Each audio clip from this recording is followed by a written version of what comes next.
તમે શેની કામગીરી કરી રહ્યા છો અત્યારે? સરસ મજાની આ કામગીરી કરી રહ્યા છો, શાની કામગીરી કરી રહ્યા એક કંપની છે, છો? અચ્છા, આ તો જો ફાઇનાન્સ કંપની છે. યસ એ ભાઈ મારી પાસે આવ્યા હતા અને એમને એવું કીધું કે ભાઈ આપણે હેલ્પરની જરૂર છે, યસ તો મહેશભાઈ શું કરીશું? મેં તો અમારા વિસ્તારમાં દિવસથી દિવસે બેકાર વધી છે, હવે તો તમે અમારે ત્યાં આવી અને ઓપન ઇન્ટરવ્યૂ લેવું, જેને જરૂર હશે એને રોજીરોટી મળશે.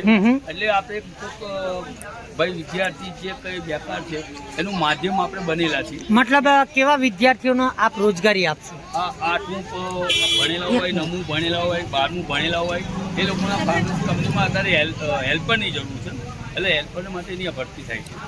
અચ્છા, એટલે આ જે ભરતી છે એમ, અને આ નોકરી ક્યાં મળશે ને કેટલું પગાર ધોરણ રહેશે?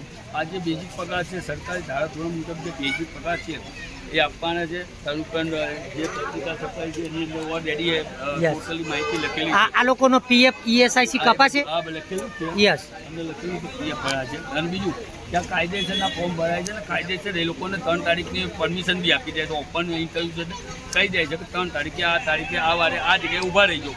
આ લોકોનું નોકરીનું સ્થળ ક્યાં હશે? બાવડા. અચ્છા, બાવડા. આ લખેલું ઇન્ટરવ્યુમાં સાથેવાળી વાસના સર્કિટ બાવડા હાઈવે વચ્ચે. Yes yes yes.